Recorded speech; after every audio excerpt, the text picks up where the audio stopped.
Hello students, welcome to the school learning. बेटे आज करेंगे हम टेंस पार्ट 2। ठीक है, तो पार्ट 1 हम कर चुके हैं पिछली वीडियो में, तो इसमें देखेंगे पार्ट 1। उसमें मैंने आपको बताया था usage of helping verbs and main verbs. ठीक है, कौन सी हेल्पिंग वर्ब के बाद कौन सी मेन वर्ब आएगी ताकि आगे टेंस करने में हमें कोई दिक्कत ना हो। और फिर मैंने आपको बता दिया था टेंस के स्ट्रक्चर्स, सभी जितने भी हमारे टेंसेज होते हैं 12 टाइप्स के, तो वो मैंने आपको बता दिया था। आज इसमें हम उनको एक एक करके आगे करेंगे, एलैबोरेट करेंगे। लेकिन उससे पहले एक ज़रूरी कंसेप्ट है वो देख लेते हैं, उसको हम बोलते हैं subject verb agreement.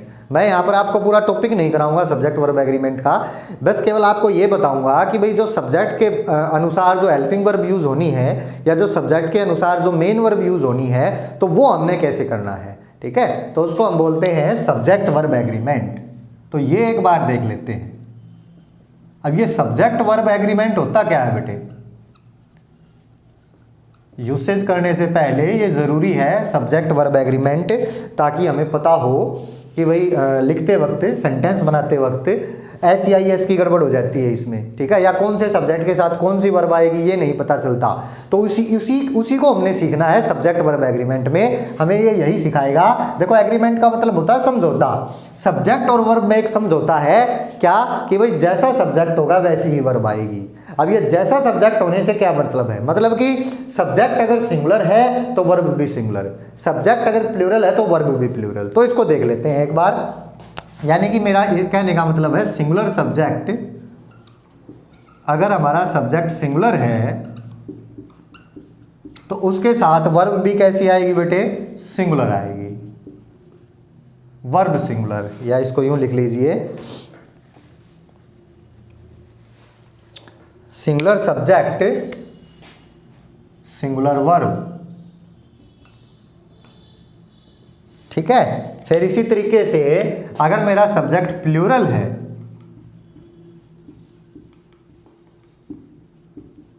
Plural subject, तो इसका मतलब प्लूरल वर्ब।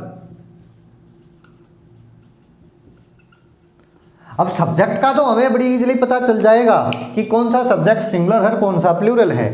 वर्ब में कंफ्यूजन होगी, तो एक बार इसको देख। सब्जेक्ट में तो कोई कंफ्यूजन नहीं होनी चाहिए। मैंने कह दिया मोहन सिंगुलर है, मोहन एंड सोहन दो सब्जेक्ट आ गए, प्लूरल है।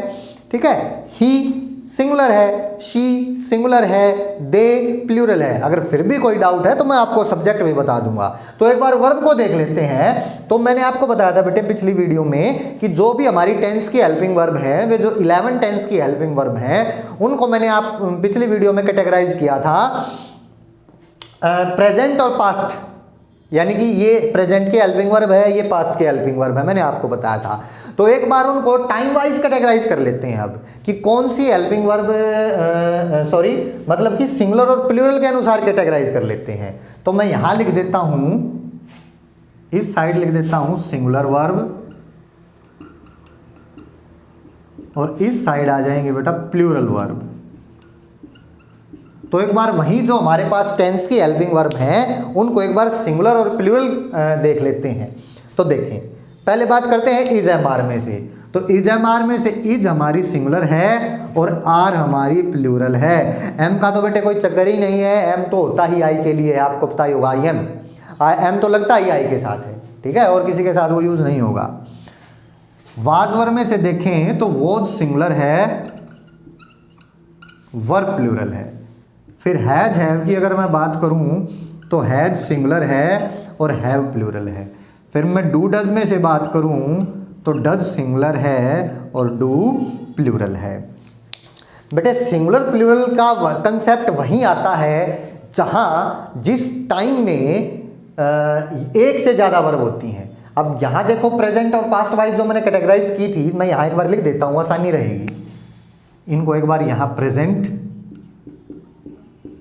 प्रेजेंट टाइम को शो करने वाली वर्ब और यहाँ पास्ट टाइम, ये भी लिख ही देता हूँ दोबारा ताकि आपको कोई दिक्कत ना रहे। तो प्रेजेंट में मैंने बताया था जो हेल्पिंग वर्ब थी इज एम आर, ये प्रेजेंट शो करती हैं, पास्ट शो करती हैं वाज वर।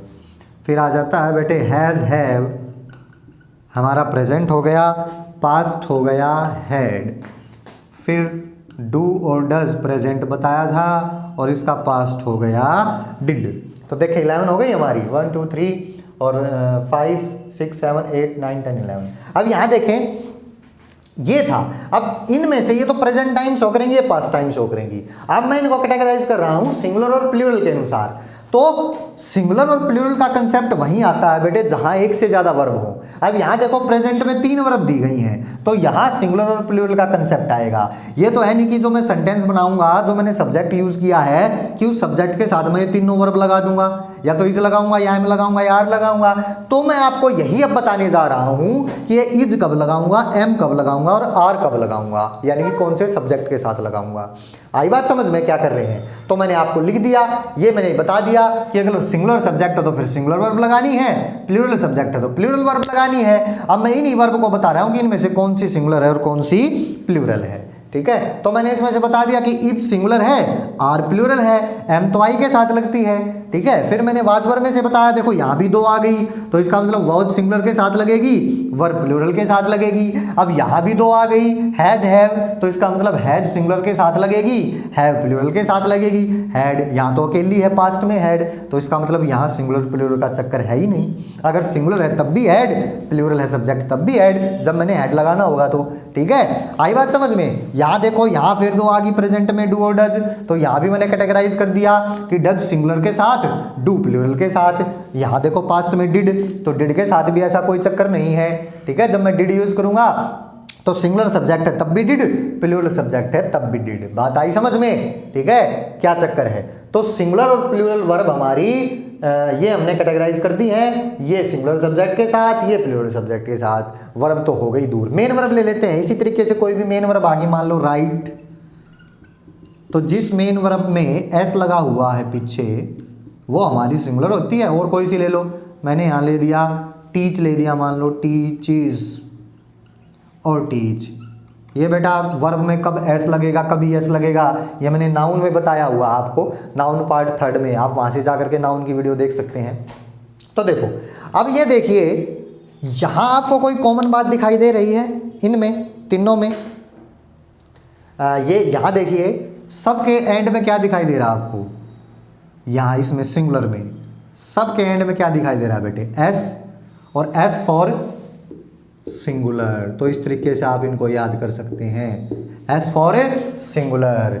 यानी कि जिस वर्ब के, चाहे वो हेल्पिंग वर्ब है चाहे वो मेन वर्ब है, जिस वर्ब के एंड में एस लगा हुआ है या एस लगाना हो हमें, वो सिंगुलर होती है। जैसे इनमें तो ऑलरेडी एस लगा हुआ है हेल्पिंग वर्ब में, मेन वर्ब में हमें एस लगाना है, तो एस कब लगाना है? जब सिंगुलर वर्ब यूज करनी है मैंने, एस फॉर सिंगुलर। एस लगते ही, मेन वर्ब में एस लगते ही वो सिंगुलर हो जाती है।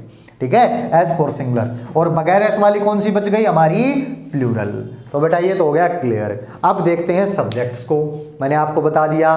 ठीक है, अब सब्जेक्ट को देखते हैं। सब्जेक्ट या तो नाउन होगा या प्रोनाउन होगा, यहाँ तो कोई कंफ्यूजन नहीं होनी चाहिए, क्योंकि स्ट्रक्चर हमारा क्या होता है? Subject plus helping verb plus main verb plus object और प्लस रिमेनिंग पार्ट, जो भी कुछ बच गया। अब ये तो हम कर रहे हैं कि भाई इस सब्जेक्ट के साथ कौन सी हेल्पिंग वर्ब या कौन सी मेन वर्ब यूज होगी। ठीक है, तो अब देखिए हेल्पिंग वर्ब तो हमने कर ली, ये सिंगुलर है ये प्लूरल है। अब सब्जेक्ट को देख लेते हैं। वो सब्जेक्ट या तो नाउन होगा या प्रोनाउन होगा। नाउन होगा तो कोई ना कोई नेम होगा, वो सब्जेक्ट नाउन हो सकता है या प्रोनाउन हो सकता है। नाउन होगा तो कोई नेम होगा, आप इजीली पहचान लोगे नेम को। तो अगर एक नेम दिया तो सिंगुलर, एक से ज्यादा है एंड लगा करके यानी कि, तो प्लूरल। अब प्रोनाउन को देख लेते हैं। ठीक है, प्रोनाउन वे प्रोनाउन जो हमारे सब्जेक्ट बन करके चलेंगे। प्रोनाउन कौन कौन से होते हैं हमारे? तो सब्जेक्ट बन करके चलेंगे। फर्स्ट पर्सन में होते हैं आई और वी, सेकंड पर्सन में यू, थर्ड पर्सन में ही, शी, दे और इट। ये होते हैं बेटे हमारे सब्जेक्टिव प्रोनाउन। ठीक है, यानी कि जो सब्जेक्ट बन करके चलेंगे, और सब्जेक्ट के अनुसार ही हेल्पिंग वर्ब या मेन वर्ब आनी है। तो अब एक बार हम इनको और देख लेते हैं। ये जो हमारा प्रोनाउन सब्जेक्ट बन करके चलेगा, इनको और देख लेते हैं कि कौन से सिंगुलर हैं और कौन से प्लूरल। तो इनमें से बेटे कुछ तो ऐसे सब्जेक्ट है हमारे, यानी कि कुछ ऐसे प्रोनाउन हैं जो हमेशा ही सिंगुलर होते हैं, ऑलवेज सिंगुलर होकर के चलेंगे, वे कभी प्लूरल हो ही नहीं सकते। तो एक बार उनको देख लें जो हमेशा सिंगुलर होंगे। वो है बेटे मेरा ही, शी और इट। ये हमेशा सिंगुलर रहेंगे, इसलिए मैंने इनको सिंगुलर साइड रखा है, यानी कि ये हमेशा सिंगुलर वर्ब लेंगे। ही इज होगा ना कि ही आर। इसी तरीके से सी हैज होगा ना कि शी हैव, यानी कि जब मैं हैज हैव में से इनके साथ लगाऊंगा तो हैज लगेगा। डज और डू में से कोई सा एक लगाऊंगा इनके साथ तो डज लगेगा। इसी तरीके से राइट्स और सॉरी यहाँ राइट आएगा। इसी तरीके से राइट्स और राइट में से लगाना चाहूंगा इनके साथ तो राइट्स लगेगा, क्योंकि ये हमारे सिंगुलर सब्जेक्ट हैं और सिंगुलर सब्जेक्ट के साथ सिंगुलर वर्ब। अब बात करते हैं, वे सब्जेक्ट ले लेते हैं जो हमेशा ही प्लूरल रहेंगे, यानी कि वे सिंगुलर हो ही नहीं सकते, जो हमेशा प्लूरल रहेंगे वे हैं बेटे हमारे वी, यू और दे, इनमें से प्रोनाउन में से। तो ये हमेशा प्लूरल रहेंगे वी, यू और दे, यानी कि ये सिंगुलर वर्ब नहीं लेंगे, ये हमेशा ही ये प्लूरल वर्ब लेंगे, इसलिए मैंने इनको प्लूरल साइड रखा है। बात वही आ गई, जब मैंने इनके साथ तीनों के साथ अगर इज और आर में से कोई लगाना होगा तो आर लगाऊंगा, वाज और वर में से कोई लगाना होगा तो वर लगाऊंगा, हैज और हैव में से लगाना होगा तो हैव लगाऊंगा। इसी तरीके से आगे बात आई समझ में।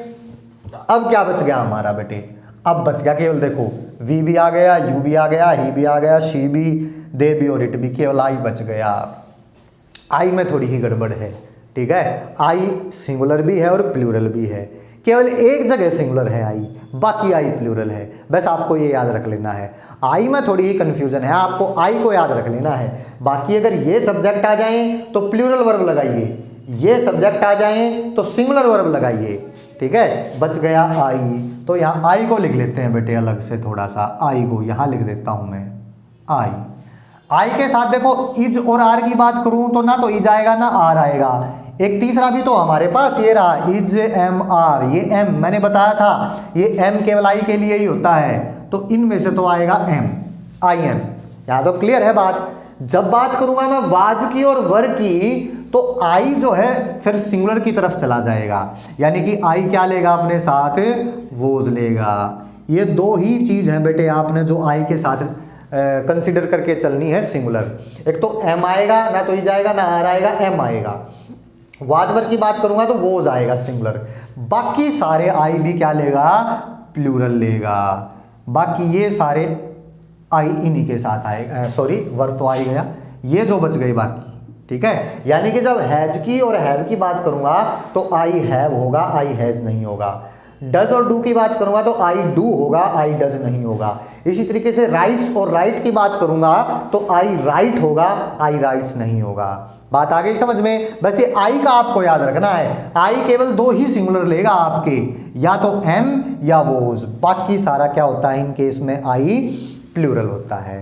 तो ये हो गया बेटे आपको, अब शायद सब्जेक्ट के अनुसार वर्ब यूज करनी आ गई होंगी। मैं एक एग्जांपल लेके चलता हूं, जैसे मैंने कहा मोहित ईट या ईट्स, बनाना आज कर देता हूं, चलो मैं बनाना आज सिंपल सेंटेंस लेके चलता हूं। बेटे यहां बताओ अब सब्जेक्ट के अनुसार वर्ब देखो। अब ये देखो आपका सब्जेक्ट जो है मोहित, ये देखो सिंगुलर है या प्लूरल है, ये तो अकेला है, सिंगुलर है सब्जेक्ट हमारा, ठीक है। अब सिंगुलर है तो वर्ब भी सिंगुलर आएगी। अब ये देखो ईट और ईट में से कौन सी सिंगुलर है, मैंने बता दिया वो वर्ब सिंगुलर होती है जिसके पीछे एस लगा होता है, ईट्स, ठीक है। तो क्या आएगा यहाँ पर, ईट्स आएगा। मोहित ईट्स बनाना, ये ईट गलत हो जाएगा। एक और ले लेते हैं इसी तरीके से, ठीक है। अब मोहित की जगह मैं कोई प्रोनाउन यूज कर दूं, ठीक है। मैंने कह दिया, मैं यहाँ प्रोनाउन सब्जेक्ट ले लेता हूं कोई, मैंने कह दिया दे हैज और हैव फिनिश्ड देयर वर्क। तो अब यहां देखे बेटे मैंने बता दिया सब्जेक्ट के अनुसार वर्ब। सब्जेक्ट क्या है हमारा यहाँ पर दे।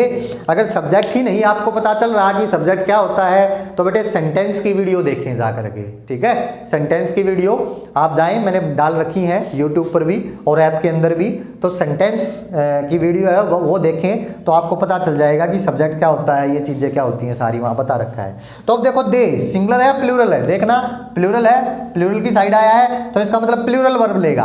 अब हैज और हैव में से कौन सी प्लूरल है, सिंपल सी बात है, ये देखो हैज सिंगुलर है, हैव प्लूरल है, तो हमारा क्या आंसर हो जाएगा, they have finished their work. तो आई थिंक ये कंसेप्ट आ गया समझ में सिंगुलर और प्लूरल का। ठीक है। तो अब आगे हम बढ़ते हैं बेटे टेंसेस की तरफ। अब देखते हैं जो हमने टेंसेस का स्ट्रक्चर किया था उनको वन बाय वन एक्सप्लेन करते हैं, ठीक है। चलिए अब इसमें करते हैं बेटे टेंस करते हैं। फर्स्ट आता है हमारा, मैं टाइप आपको बता चुका हूं, प्रेजेंट इंडेफिनेट, और इसको सिंपल प्रेजेंट भी बोल देते हैं, सिंपल प्रेजेंट। तो ये देख लेते हैं प्रेजेंट इंडेफिनेट और सिंपल प्रेजेंट टेंस, इसको देखते हैं, ठीक है। अब इसका स्ट्रक्चर क्या बताया था बेटा मैंने? स्ट्रक्चर आपको बताया था सिंपल सेंटेंस की अगर मैं बात करूं,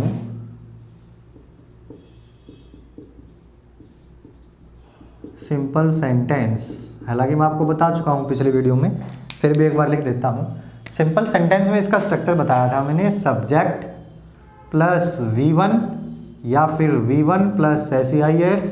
अब ये बात आप समझ चुके हैं कि V1 कब आएगा और उसके साथ SEIS कब आएगा। ये सिंगुलर जब सब्जेक्ट सिंगुलर होगा और ये जब सब्जेक्ट प्लूरल होगा।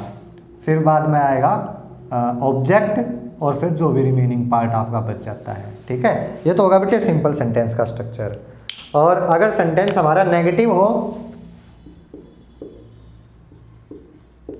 नेगेटिव सेंटेंस यानी कि जब किसी बात की मनाही इसमें कर रखी हो, यानी कि हमने जब नोट लगाना हो, तो बेटे एक बात का ध्यान रखना, नोट लगता है हमेशा हेल्पिंग वर्ब के साथ, और प्रेजेंट इंडेफिनेट की हेल्पिंग वर्ब होती है हमारी डू या डज। फिर इसका हो जाएगा structure subject plus do not या डज नॉट, ठीक है।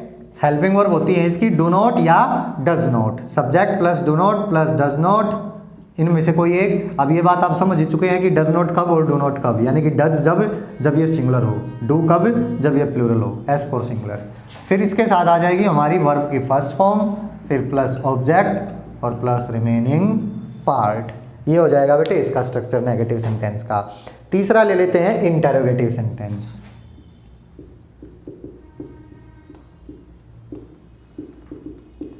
इंटेरोगेटिव सेंटेंस, तो इंटेरोगेटिव सेंटेंस का क्या स्ट्रक्चर होगा? इंटेरोगेटिव सेंटेंस यानी कि जिनसे हम क्वेश्चन पुटअप करते हैं, जो क्वेश्चन पूछने के काम आते हैं, बनाते हैं जिनसे, तो इसका क्या स्ट्रक्चर हो जाएगा? अब क्वेश्चन कैसे बनता है कि हेल्पिंग वर्ब को बस सब्जेक्ट से पहले रख दो, ठीक है। जो हमारे क्वेश्चन होते हैं बेटे दो टाइप के होते हैं, एक हेल्पिंग वर्ब से बनते हैं, एक WH फैमिली से बनते हैं। लेकिन पहले तो हेल्पिंग वर्ब को ही हमने सब्जेक्ट से पहले रखना होता है। तो फिर क्या हो जाएगा, डू या डज हमारे पहले आ जाएंगे, डू या does plus subject plus verb V1 present indefinite में plus object plus remaining part, ठीक है। और इंटरोगेटिव, अब ये बाकी सारे सेंटेंस ही नीचे निकलते हैं, ठीक है। अब आपने WH फैमिली लगानी है, ये तो होगा बेटा इंटरोगेटिव सेंटेंस हेल्पिंग वर्ब से। अगर आपने इसमें WH फैमिली लगानी है तो फिर इसके इसी के आगे हम WH फैमिली इंक्लूड कर देंगे, यहाँ WH वर्ड लिख देंगे, WH वर्ड, ठीक है।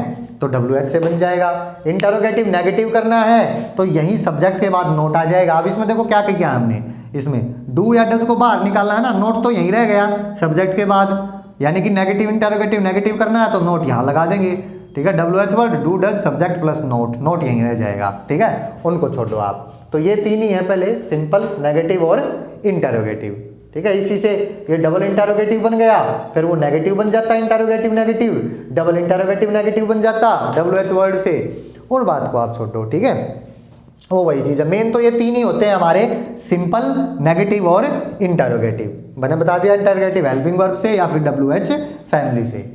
अब देखते हैं, ये तो होगा बेटे प्रेजेंट इंडेफिनेट का स्ट्रक्चर जो मैंने आपको बता दिया, ठीक है। अब देखते हैं कि भाई इनका यूजेज क्या है प्रेजेंट इंडेफिनेट के। तो नेक्स्ट हम करते हैं इनके, ये स्ट्रक्चर हो जाएंगे, यहां से मैं कर देता हूं, यूजेज ऑफ प्रेजेंट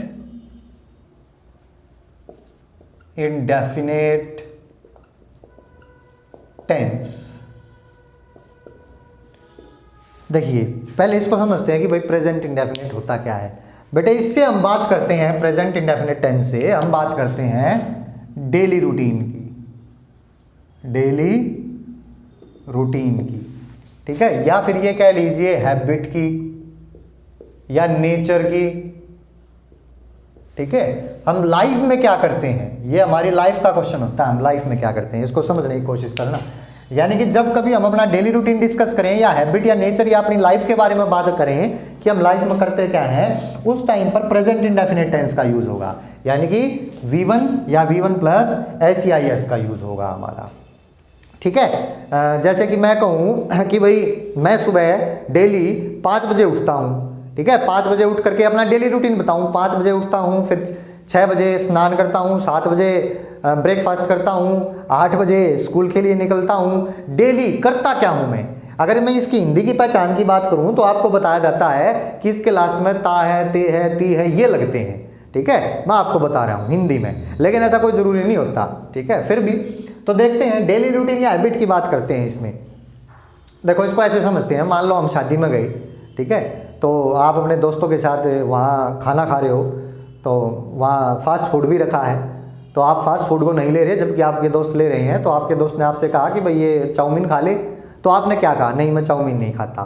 अब इस बात के 2 मीनिंग है यहाँ, ठीक है।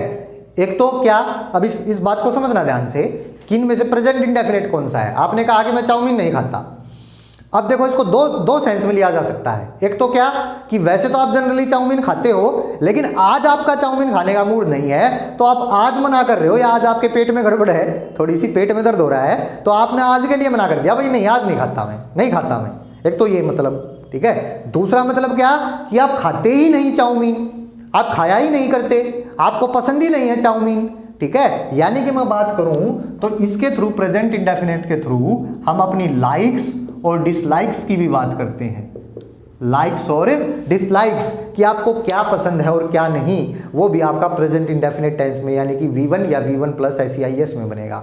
बात आई समझ में? तो आपने कहा मैं चावल खाता ही नहीं, मैं खाया ही नहीं करता, मैं नहीं खाता इसको, तो वहां आप अपनी लाइफ का सवाल बता रहे हो, ठीक है, अपनी लाइफ की बात कर रहे हो कि मैं खाता ही नहीं लाइफ में कभी चाउमीन, या मेरे को पसंद ही नहीं है, आप अपनी डिसलाइक्स की बात कर रहे हो, तो वो आपका प्रेजेंट इंडेफिनिट है। दूसरी वाली सेंस तो आपकी दूसरी है, वो तो फ्यूचर है कि भाई बस आज नहीं खाऊंगा, कहने का ये मतलब है। वैसे तो खाता हूं जनरली, लेकिन आज नहीं खाऊंगा, तो वैसे तो खाता हूं ये प्रेजेंट इंडेफिनिट है, पर आज नहीं खाऊंगा ये फ्यूचर है, सिंपल फ्यूचर। बात आई समझ में? तो ये इस तरीके से हमने अपने डेली रूटीन की बात करी, या लाइफ की बात करी, या हैबिट की बात करी, ठीक है। अब ये भी हैबिट है मेरी, मैं कहूँ मैं रोज सुबह 5 बजे उठता हूँ, हैबिट है मेरी भाई उठने की, मैं 5 बजे उठता हूँ, रोज सुबह उठते ही मैं 1 कप चाय पीता हूँ, हैबिट है मेरी, ठीक है, 1 कप चाय पीता हूँ, हैबिट है, तो हैबिट की बात करूंगा मैं, या नेचर है मेरा ऐसा, या मैं अपनी लाइक्स या डिसलाइक्स की बात करूंगा। तो इस तरीके के सेंटेंस जब आपको बनाने होते हैं तो हम प्रेजेंट इंडेफिनिट टेंस का यूज करते हैं, यानी कि इस स्ट्रक्चर का हम यूज करते हैं। बात आ गई समझ में? अब इसको थोड़ा और इलेबोरेट करते हैं विद एग्जांपल्स, ठीक है। तो इतना आ गया होगा समझ में? तो इसका फर्स्ट यूज आता है बेटे, हम देख लेते हैं। जो फर्स्ट यूज है इसका वो है यूनिवर्सल ट्रूथ।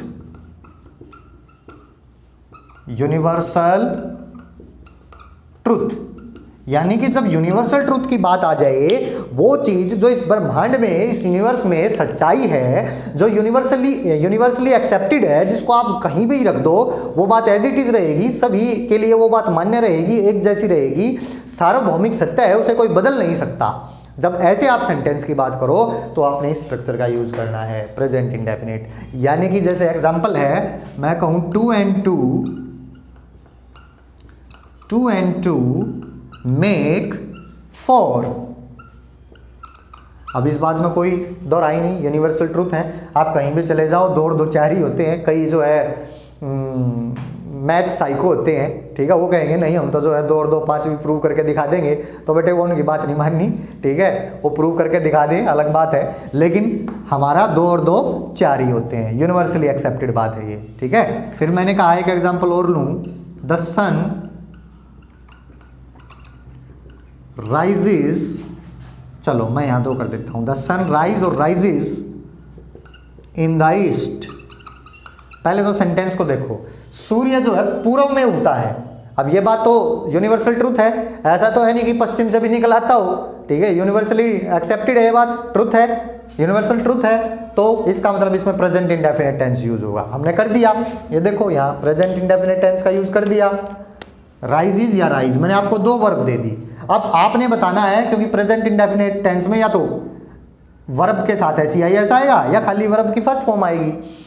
अब जिसको बेटे ये भी नहीं ज्ञान कि ये वर्ब की फर्स्ट फॉर्म है या सेकंड फॉर्म है या थर्ड फॉर्म है, तो उसके लिए आप एक बार वर्ब याद कर लीजिएगा, ठीक है। वर्ब है कहीं पर भी मिल जाएंगे आपको, नेट पे मिल जाएंगी, 4 या 5 की बुक में भी मिल जाएंगी, वर्ब मिल जाएंगी, वर्ब की फॉर्म से याद कर लेना, ठीक है। अब ये फर्स्ट फॉर्म लगा दी मैंने। अब ये बताओ कि द सन राइजेज या राइज, कौन सा ठीक होगा इनमें, शाबाश बताओ।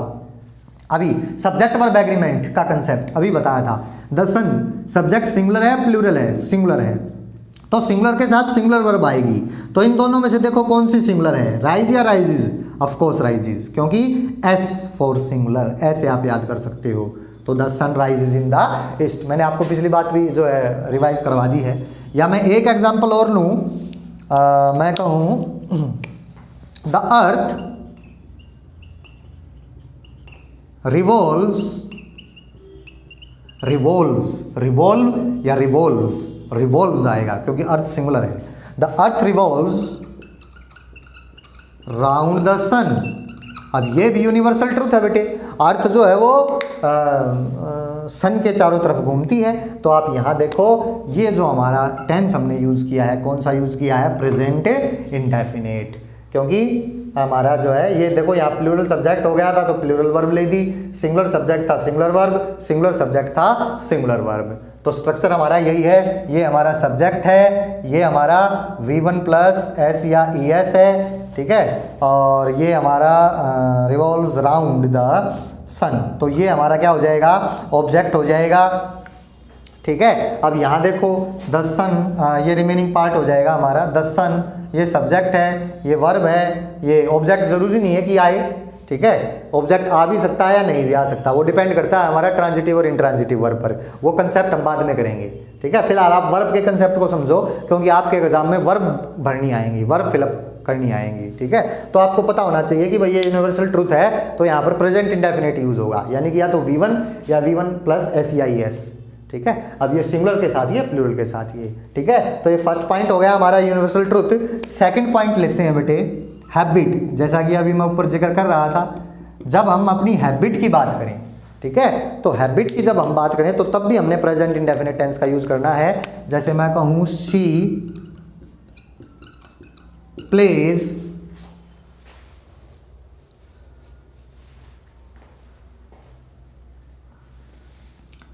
Football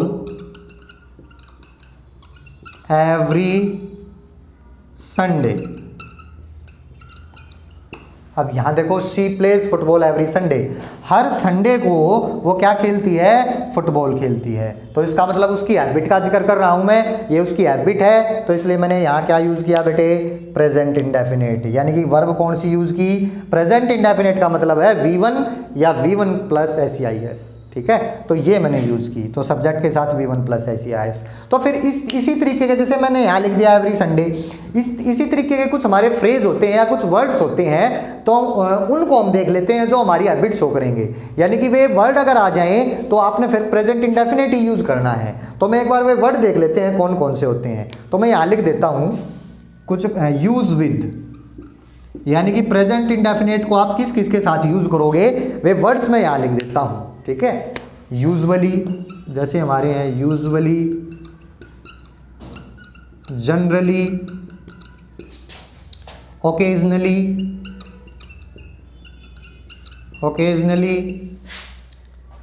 frequently,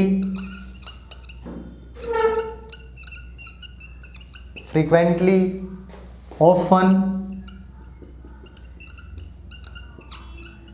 never,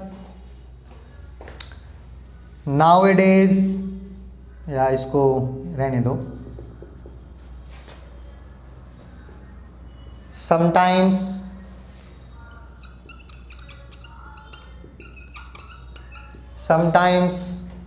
twice a month, यहाँ पर कुछ भी हो सकता है, twice a week, twice a month, यहाँ पर ट्वाइस की जगह वंस भी हो सकता है, once a week, once a month, कुछ भी हो सकता है, ठीक है। फिर कोई इस तरीके से वो दे सकता है, कोई दिन दे सकता है, जैसे on Fridays, on Fridays, on Saturdays, on Sundays, यानी कि जितने भी संडे आते हैं उनको क्या करता है वो, या जितने भी फ्राइडे आते हैं उनको क्या करता है वो, ठीक है। तो इस तरीके के बेटे ये वर्ड होते हैं हमारे, इनमें हमारा एक ऑलवेज, इस तरीके के अगर आपको वर्ड्स मिल जाएं तो फिर उसमें आपने क्या यूज़ करना है, प्रेजेंट इंडेफिनिट, यानी कि V1 या V1 प्लस एस या ES, ठीक है। तो ये शायद दिख नहीं रहा होगा इससे नीचे, ठीक है। तो मैं एग्जांपल, जैसे मैं कह दूँ एग्जांपल, वो कहेगा he always takes a glass of lukewarm water, ठीक है। ऑलवेज, ऑलवेज वर्ड आया है, ही ऑलवेज कहाँ गया, ये रहा, he always takes, present indefinite, he always takes a glass of lukewarm water after dinner. तो ऑलवेज आया तो वहाँ पर टेक्स, यानी कि मैंने प्रेजेंट इंडेफिनिट यूज़ किया। तो ये वर्ड है जो उस तरीके उसका हैबिट शो करेंगे, ठीक है। तो ये आपने देख लेना है, नोट कर लेना है। नेक्स्ट चलते हैं, थर्ड पॉइंट आता है बेटे इसमें, इसको थोड़ा जल्दी जल्दी करेंगे, फ्यूचर टाइम टेबल्स। जब हम किसी फ्यूचर टाइम टेबल की बात करें, यानी कि टाइम टेबल फिक्स है टाइम कि फ्यूचर में, अब आप देखो यहाँ थोड़ा कंफ्यूज हो गए कि सर फ्यूचर के लिए प्रेजेंट इंडेफिनिट, हाँ, जब मैं किसी फिक्स टाइम टेबल की बात करूं, किसी फिक्स पर्टिकुलर पॉइंट पर वो चीज़ होनी ही होनी है, तो वहाँ क्या यूज़ करेंगे हम, प्रेजेंट इंडेफिनिट यूज़ करेंगे। जैसे मैं कहूँ आवर ट्रेन, एग्जाम्पल देखेंगे, आवर ट्रेन लीव्स, लीव या लीव्स, प्रेजेंट इंडेफिनिट आ गया, आवर ट्रेन सिंगुलर था तो leaves, our train leaves at 9 AM। तो बेटा यहाँ ये लीव्स हमारा क्या आया, प्रेजेंट इंडेफिनिट। देखो फिक्स टाइम है एट 9 AM, बिल्कुल फिक्स टाइम दे दिया मैंने, 9 बजे का टाइम टेबल सेट है फ्यूचर का कि 9 बजे वो निकलनी ही निकलनी है, छूटनी ही छूटनी है, ठीक है। तो इसलिए प्रेजेंट इंडेफिनिट आया। तो इसी तरीके के आपको वर्ड्स मिलेंगे तो जिनके साथ, जैसे मैं यहाँ लिख दूँ यूज विद, किस किस के साथ यूज करोगे आप प्रेजेंट इंडेफिनिट को, तो इस तरीके के वर्ड मिलेंगे आपको। फिक्स टाइम दिया मिलेगा फ्यूचर का, जैसे दिस इवनिंग, ये भी फ्यूचर का टाइम है, फिक्स है, इस शाम, ठीक है। या फिर एट, इसी तरीके से दे देगा वो एट 10 o'clock, इसी तरीके से दे देगा वो, ठीक है। या फिर टुमारो, ये वर्ड दे दिया आपको, फिक्स दे दिया, तो बेटे आपने फ्यूचर टाइम टेबल में फिर प्रेजेंट इंडेफिनिट का यूज करना है। नेक्स्ट आता है फोर्थ, फ्यूचर, यहां भी फ्यूचर, ठीक है, फ्यूचर को शो करने के लिए present indefinite, future time and conditional clause, conditional clauses. तो ये देखेंगे बेटे, अब ये टाइम एंड कंडीशनल क्लोजेस कौन सी होंगी, यानी कि क्लोज बनेगी या तो टाइम का वर्ड मिलेगा उसमें या कंडीशनल का वर्ड मिलेगा। तो जो टाइम और कंडीशनल की जो क्लोज है, यानी कि टाइम और कंडीशनल के जो वर्ड्स हैं उनके साथ आपने प्रेजेंट इंडेफिनिट का यूज करना है। तो मैं यहां लिख देता हूं एक बार वे कौन से होते हैं, यहां मैं लिख देता हूं वे टाइम वर्ड जो आपको मिलेंगे, टाइम वर्ड्स कौन कौन से मिलेंगे बेटे यहां पर, टाइम वर्ड्स जैसे अनटिल, ठीक है, और या till, when, as soon as, before, after, ये वर्ड्स मिलेंगे आपको। टिल मतलब जब तक, अनटिल मतलब जब तक नहीं, व्हेन बताइए आपको जब, एज सुन एज जो ही, जैसे ही, बिफोर पहले, आफ्टर बाद में, मीनिंग बताई है। फिर कुछ कंडीशनल वर्ड्स मिलेंगे आपको, ये तो टाइम वर्ड हो गए, कंडीशनल वर्ड्स। अब ये कौन से मिलेंगे कंडीशनल वर्ड्स, अनलेस, अनलेस का मतलब होता है इफ नॉट, अगर नहीं, ठीक है। तो आपका अनलेस है, इन केस है, इफ है, और बेटा एज लॉन्ग एज, या प्रोवाइडेड दैट, प्रोवाइडेड दैट का मतलब होता है बशर्ते, ठीक है, शर्त ये है, यानी कि ओनली इफ की सेंस में मैं इसको ले सकता हूँ, ओनली इफ, ठीक है। तो ये अनलेस यानी कि अगर नहीं, इन केस पूर्व सावधानी के तौर पर हम इसको यूज़ करते हैं इन केस की स्थिति में या की अवस्था में। जैसे मैं कहूँ कि भाई अपना छाता साथ में लेकर, बारिश का मौसम हो रहा है, अपना छाता साथ में लेकर चलो, इन केस अगर बारिश हो जाती है तो काम आएगा, ठीक है। इफ पता ही है यदि या अगर, एज लॉन्ग एज मतलब जब तक सूरज चांद रहेगा, ठीक है, प्रोवाइडेड दैट बशर्ते अगर, तो ये चीज़ है बेटे। ये आपको टाइम वर्ड्स और कंडीशनल वर्ड्स मिलेंगे, तो इनके साथ जो क्लोज यूज होगी उसमें आपने क्या यूज करना है, प्रेजेंट इंडेफिनिट टेंस, ठीक है, प्रेजेंट इंडेफिनिट टेंस का यूज होगा। एग्जाम्पल देख लेते हैं जल्दी जल्दी। जैसे मैं ये कहूँ तो एक एग्जाम्पल ले लेते हैं बेटे, और देखिए यहाँ ना थोड़ा इसको एज लॉन्ग एज को टाइम में रख लो, इसको टाइम में ही रख लो बेटे, एज लॉन्ग एज को टाइम में है ये, क्योंकि हाउ लॉन्ग का आंसर है ये, हाउ लॉन्ग यानी कि कब तक, कितना टाइम की बात देगा ये। तो देखते हैं अब एग्जाम्पल ले लेते हैं। मैंने कहा कि I want go out until it stops raining। तो यहां देखिएगा आई वॉन्ट गो आउट, एक तो ये क्लोज हो गई हमारी आई वॉन्ट गो आउट, एक ये अंटिल से जुड़ी हुई क्लोज होगी, अंटिल ये टाइम वर्ड आ गया हमारा, ठीक है। तो इससे जुड़ी हुई जो क्लोज है अंटिल इट स्टॉप्स रेनिंग, तो यहां हमने प्रेजेंट इंडेफिनिट यूज किया। बात फ्यूचर की ही कर रहे हैं, लेकिन टाइम से जुड़ी हुई क्लोज के साथ प्रेजेंट इंडेफिनिट टेंस हमने यूज किया। जैसे मैं एक एग्जांपल और लूं, मैंने कहा if you invite me I will come.